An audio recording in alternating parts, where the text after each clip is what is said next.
Beautiful stuff. Thank you so much.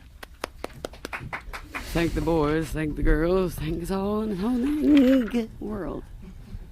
Cat Power is our guest on Morning Becomes Eclectic, and we were just trying to go through these and figure out where these songs were from, because you've got this new album out, obviously. Here and there and everywhere. If you don't know them, check them out on YouTube. You can find the actual original versions of these, and that's the wonder of the interweb.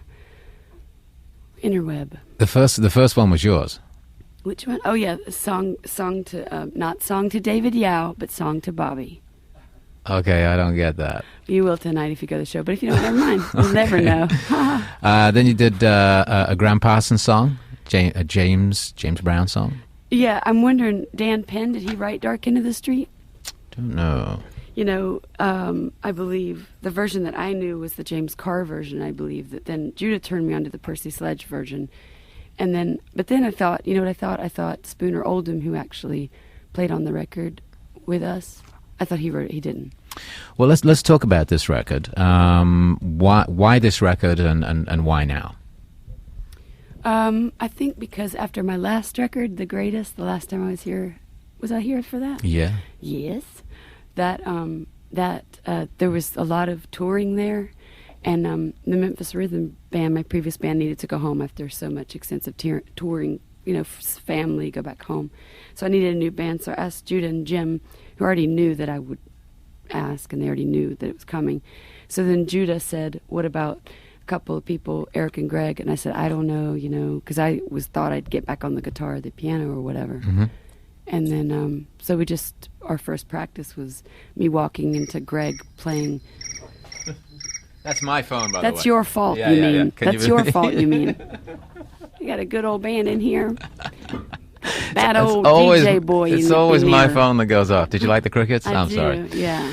So putting the band together, obviously. But so I walked into the first practice because there was 3 more months of the Greatest touring that needed to be done. So I walk in and I hear this thing that Greg and they're kind of vamping on this thing. And I was like, ooh, wait. And so I went into tracks of my tears, kind of Ike and Tina kind of tracks on my tears kind of thing, and then we did the practice of the Greatest, but it turned in the more that we were playing for the end of this Greatest tour thing, we started playing more and more and more songs that, ooh, let's play this one, and ooh, what about that one?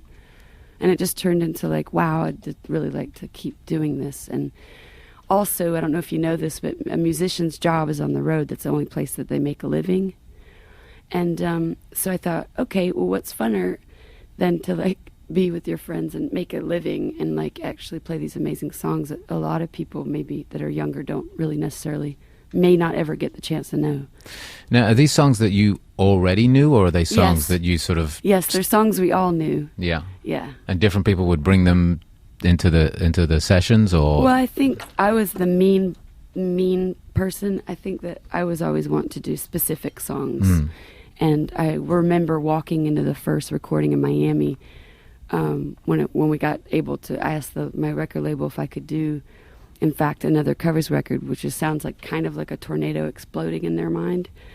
Because the first time they really weren't ready for that one. So here comes another one. So they let me do it. And so I walked in the first day, and I'd mentioned that I wanted to do a version of New York, New York. New York, New York, New York, you know what I'm saying? So we walking in, and I walk in there, and they got there early because I'm Aquarius and I was late, but I don't mean any harm, I was just too busy. So I walk in there, and I hear da da da da da, and I was like, whoa. I said, that's not our New York. And so they understood, technically, as the musicians that they are, they understood what that meant. So they basically choreographed the entire, musical, with me kind of saying, that maybe sounds like a tampon commercial, or this maybe sounds like directly from some, something else I'm not going to mention. But so through that, they came up with the music for the actual cover songs on the record. Now, you're playing tonight at the Wilton. Is the tour already underway? Are you it's already... been going, because of the Greatest tour wrapping up. You know who that is, too, and I know she's jealous. She's like, you're going to talk to that Cat Power girl, and I'm going to get mad at you. No, it's not. Wrong area code. I don't know, but anyway. Exactly my point.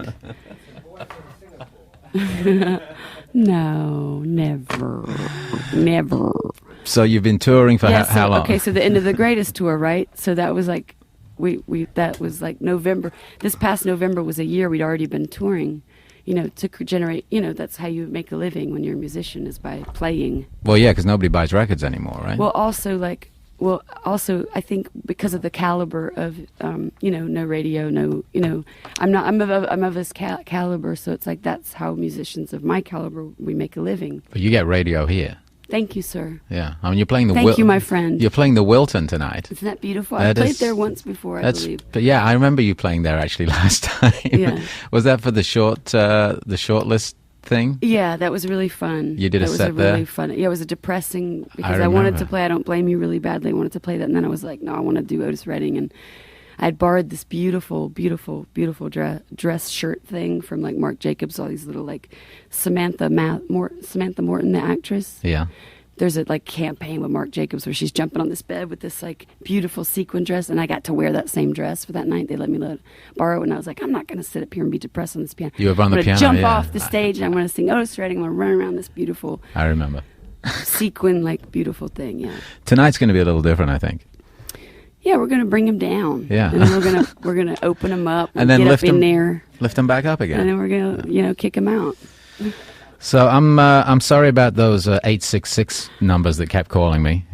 That's all right. Maybe you should turn your phone on silent. But it is. I know it's hard to remember all the rules. I've done that now.